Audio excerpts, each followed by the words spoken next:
Hey there trainers, Hengist here. Welcome back to another Pokemon Go video. Now, right off the bat, this video is going to be directed at really hardcore players, people that are taking this game seriously and want to be the very best. If you're a casual player, you still might find this interesting, but I just wanted to forewarn you guys that we're going serious mode, strategy talk in this video, okay? So today's video is going to be dedicated to IVs, which is a term that stands for inherited values, which comes from the original series. Now, if you're a hardcore player from the original series, you know that because IVs are in Go, that means that there's a big hierarchy of the best Pokemon, the most valuable Pokemon. And since breeding isn't in the game, you have to rely on RNG to capture them or hatch them. Now, if you don't know what IVs mean, let me put it to you this way. The combat power value that you see, which loosely determines how valuable or how strong your Pokemon is in Go, is only a small representation of that Pokemon's accumulative stats. And most of those stats are in fact hidden values. So you have to use a tool or you have to train yourself to be able to identify where that combat power differential is coming from.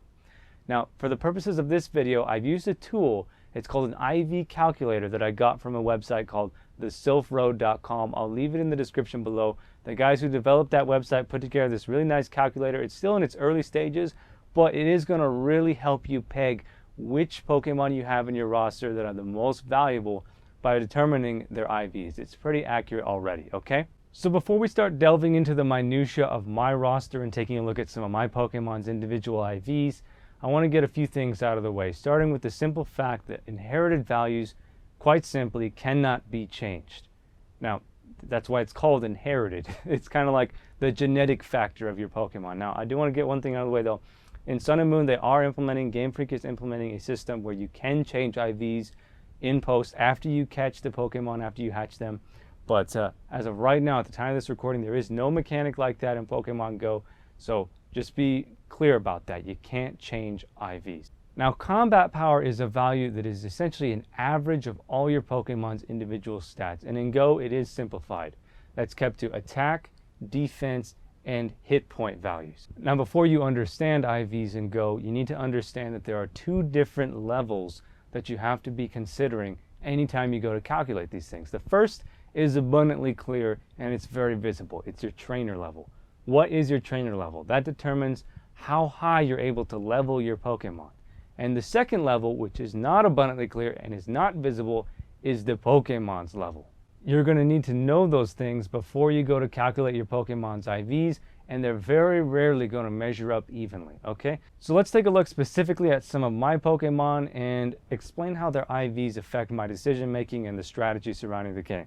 Starting with my strongest, the guy who's at the top of my CP ladder, it's Bao II, my Snorlax. Now, I hatched this Pokemon. I did not catch him wild. And it's worth noting that usually your hatches, the Pokemon that you hatch out of eggs, are going to be born with significantly higher IVs than those that you counter in nature, same as breeding in the traditional series, okay? So Bao's IVs, after doing the calculations, he's maxed, nearly maxed. Actually, you know, let's go ahead and max him out right now. So I did these calculations while I was at level 23. Bao, and this is an approximation, though a very accurate approximation, has very high attack and defense IVs and above average stamina IVs, which determines his health pool, his hit points. Now, the way you arrive at that value is you take the three different stats that the Pokemon has, which are attack, defense, and stamina, and you average them. So how do you determine which stats are higher or lower for a specific Pokemon? By using the only stat that is visible in the game. Attack and defense are not visible, but hit points are. So we lump that in. If the Pokemon has really low stamina, but really high CP relative to his stamina, which is effectively his HP value, then you must deduce that that Pokemon has very high attack and defense stats, but we don't know which are which. So how about Satsuma, our Arcanine? Let's go ahead and max her too. I didn't realize that neither of these guys were maxed. So I also hatched Satsuma out of an egg, and she has pretty average IVs. Unfortunately, this was one of my first evolutions, and I was just really excited to have a high-level Arcanine, so I did spend a lot of resource on her. Thankfully, her IVs are not garbage. She is right in the middle of the road in terms of her HP value, so very average HP, and above average in terms of her attack and defense. And we got that number by determining her combat power in relation to her Pokemon level. So considering that Satsuma's IVs are just a little bit above average, you have to ask yourself, well, do I really want to spend my candy and my Stardust on this Arcanine who's more or less an average catch? And that's up to you. There's emotional attachment to consider. There are a lot of things to consider. Personally, as a quick disclaimer, I'm not basing any of my decisions in my strategy for Pokemon Go around the movesets, because I believe the movesets are very, well, not polished, they're not balanced, and I think they're going to change drastically over time. So Fire Fang Bulldoze is a valuable combination to me, because I think eventually Fire Fang will be balanced to be more or less equivalent to moves like Bite and Water Gun after those moves are nerfed. So I have a strong fire basic attack, and then I also have the ground secondary, which allows me to counter other fire types, making Satsuma a great mirror matcher, and also the ability to deal with, you know, electricity and rock, etc. So at this stage in the video, you might be asking yourself, what does it all mean, Basil? Is this just like really nerdy stuff that I don't need to know in order to enjoy the game, or is there actually some merit to this? Well, I'm going to explain with the best example that I have here in my roster. So take a look. I've got two different Cubones here, okay? One of them is higher CP value than the other. So let's take a look. Most people would look at this and say, well, this Cubone has got better progression, he's got a higher CP value, he's the one that I should evolve into Marowak when I have enough candies. But if you'll take a look at his arc, his half circle, which signifies his Pokemon level, it's actually significantly higher, at least noticeably higher, than this other Cubone that I just swiped to, whose combat power 540. So you're thinking to yourself, okay, they're about the same combat power, what's the big difference? Well, this Cubone, the 546, he's got a higher Pokemon level, which means he's worth more Stardust and candy because he's further progressed, but he's only very slightly stronger in terms of his combat power than the lower level Cubone. So that means it's time to get that Sherlock Holmes pipe out and figure out what's going on here. So you run both of them on the IV calculator, and you determine that the Cubone 546 combat power has got good IVs. He's got way above average attack and defense, and above average stamina. So I'm pretty sure I hatched this guy. He's got strong IVs. But he's only a little bit stronger than this other Cubone. So let's run the other guy on the IV calculator, and what do we find? You find that he has nearly perfect IVs. Clearly this guy came out of an egg. Look at that. He's got perfect stamina rating, and he's got nearly perfect attack and defense. After running this calculation, it is a very simple decision that this level, the CP 540 Cubone, is going to make a much more powerful Marowak as he scales into the end game than his other buddy here. So you know what we're going to do? We're going to save ourselves the confusion, and we're going to transfer the CP 546 Cubone away, because we already know that Cubone has nearly perfect IVs, so it makes 100% sense to spend our candies evolving that one instead. You see what I'm saying, guys? So a year from now, when I'm level 40 and I've encountered this god tier Raichu that's defending a gym I really want, I've got to find a reliable ground type. And that difference in inherited values between those two Cubones can easily mean the difference between winning and losing in the end game. So it is very valuable information to have. So let's analyze the family that's going to spawn the most interest in this discussion, the rarest and most powerful in Gen 1, the Dratini family. So let's take a look at the Dratini that I have. I ran him in the calculator. He's got very average HP values and slightly above average attack and defense. Well, actually, that's considerably above average attack and defense. But this is Dratini we're talking about. We're not going to spend 25 candies evolving this guy, and then furthermore to get him to Dragonite unless he's got really high IVs. So are those IVs above average enough for you? That's up to you. How about the Dragonair? So the Dragonair that I have has got more or less the same value of IVs. A little bit different spread, but about the same number of IVs. So once again, he's a little bit above average. Do I want a little bit above average Dragonite, or do I want an amazing Dragonite? Depends on what kind of trainer you are. So lastly, we'll take a look at Goji the Third, who's a Dragonite that I caught in the wild, and determine whether or not it's worth spending the Stardust and the candy to maximize this catch so that I can have a really strong fighter on my roster.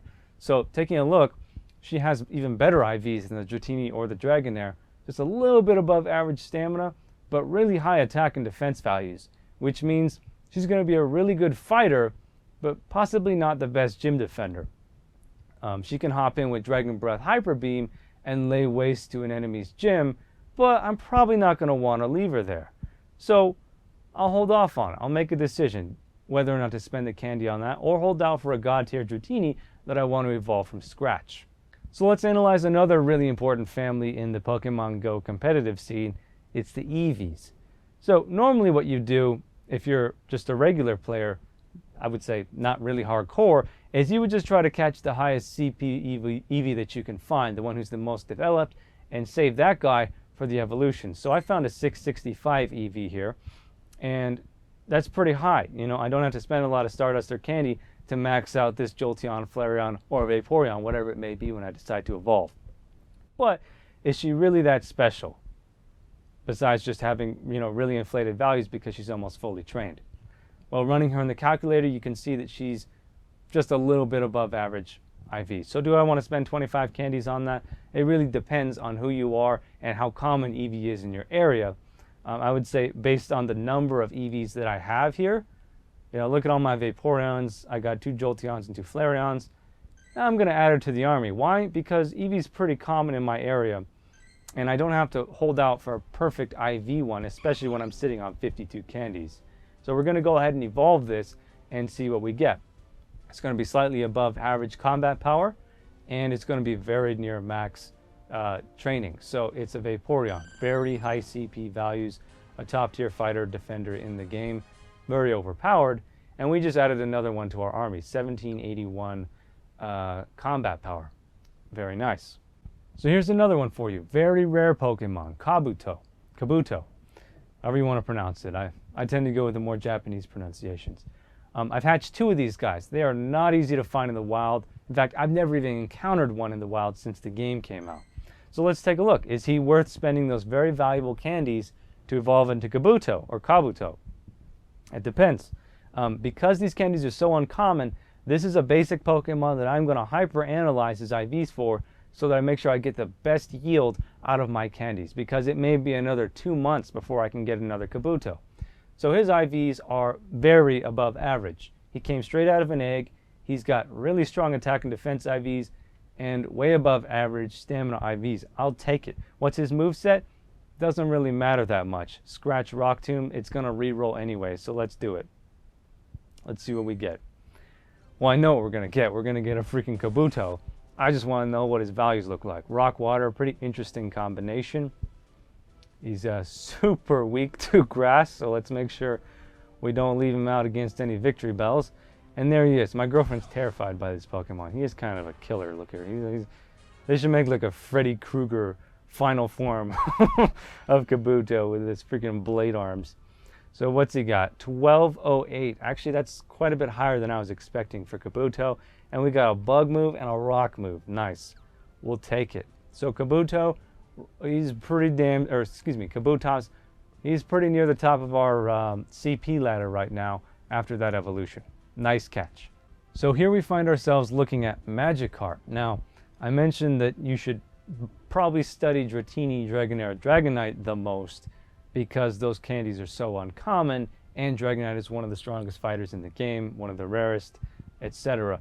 But I would also put Magikarp up in that same tier because he's got 400 candies required for evolution. So you don't want to waste 400 candies on a Magikarp that has really crappy IVs.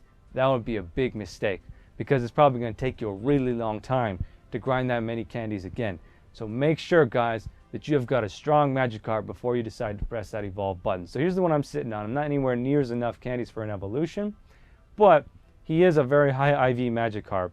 So he's the guy that I'm keeping right now. I'm only keeping one of them at a time. Every Magikarp I catch that looks promising, I'm going to run him on the calculator, and I'm going to keep the one that is best for evolution at any given time. Now, it's also worth noting you probably want to keep a handful of really high IV Magikarps in your journey because a lot of people are going to be looking for these things, and when training is implemented to the game, you might be able to get some good trades out of it. Now let's also take a look at the Gyarados that I have, Puget III, whom I caught in the wild. Taking a look at his IVs, he has perfect score on his stamina, and he's got slightly above average attack and defense IVs. So it means he's a great gym defender, more or less, because he's got really high HP values, and he's an above average attacker as well. Not perfect IVs, but again, I caught this guy in the wild. He's probably not a Magikarp that I would have evolved, but he's definitely a Gyarados that I will spend Stardust and candies to level him, because he is a tanky Gyarados and he's got Dragon Breath.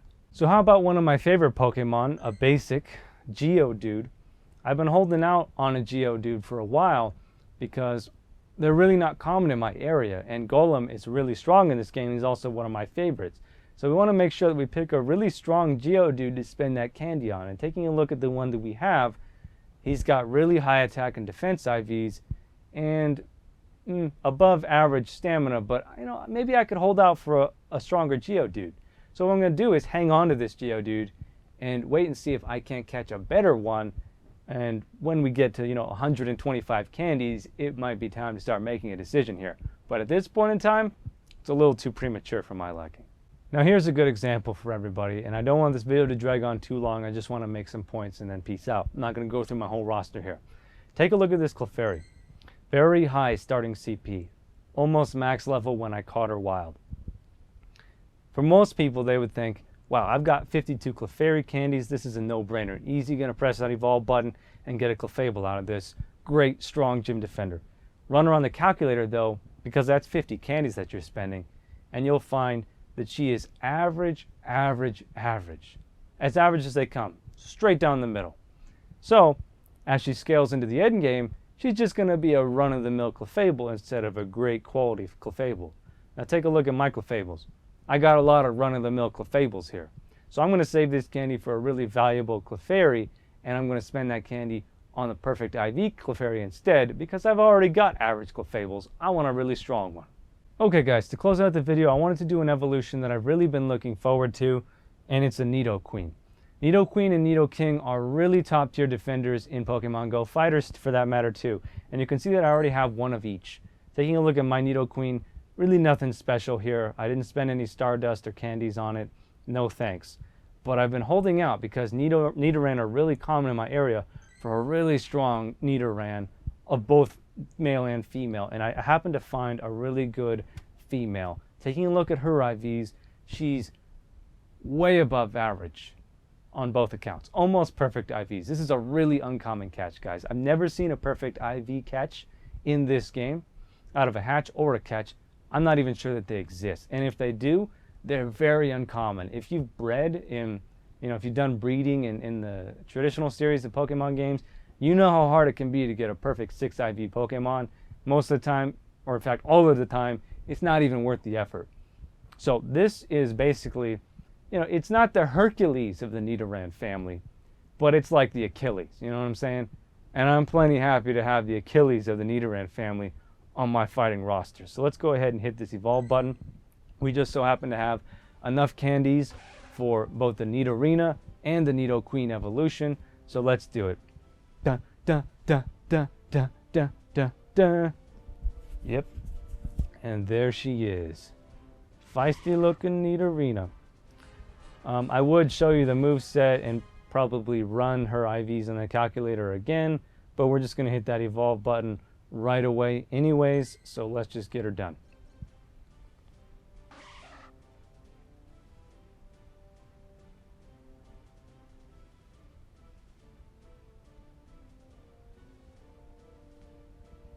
And there she is, the Nidoqueen with nearly perfect inherited values. Gonna be one of the strongest fighters on my roster. What is your CP? Not that strong, but look at her, guys, look at her progression. So she's got actually quite a ways to go in terms of her scaling. She's pretty low level right now. We got Bite and Earthquake on this girl. So yeah, those are really strong moves for the current state of the game. Once again, guys, I'm not basing decisions on movesets here because I think movesets are going to change in a big way in very near upcoming content patches. But for the time being, that's a really baller moveset, and I'm happy with it. So this is a catch that I am definitely going to be spending Stardust and candies on, and that's why I wanted to shoot this video, guys, because I see a lot of people asking me, Hengus, you know, why don't you max out your Pokemon, or why do you sit on so much Stardust? This is the reason why. You got to make sure that if you want to be a Pokemon master, you're spending your resources on the right catches, and you also want to spend them on the most viable Pokemon too. So this is a great option here, this Nidoqueen, to do just that, and I'm really happy I stumbled across it. So before we close out the video, guys, I just want to point out that before I sat down to film this, I actually ran all my potential evolution subjects on an IV calculator, and I found only 3 of them that passed the test, which means only 3 Pokemon that have exceptionally high inherited values. That was the Nidoran that we evolved, the Kabuto, and the Cubone that we looked at earlier. So you do the math. Really high IV Pokemon, in other words, Pokemon that are worth your Stardust and candy, are really uncommon in this game. And in fact, they're even more uncommon to catch in the wild. Most of these guys are going to be hatching out of eggs, similar to the way you would in the breeding process for the traditional series. So I hope it sheds some light on the IV enigma in Pokemon Go. Most of you players out there probably don't even know that this mechanic exists. Some of you probably wish that you never did, because now you feel bad because you spent your resource on weak catches with bad IVs. Don't beat yourself up about it. It's all a learning experience. This game is going to be around for years. And if you want to be a hardcore player, then adapt these strategies into your adventure going forward. I didn't show you guys all the IVs on my roster, even though I know pretty much all the viable ones, because I didn't want to make this too tedious. So I hope you enjoyed. Give me a thumbs up if you enjoyed the IV explanation, and also subscribe to the channel if you haven't already. We love you guys. Peace out.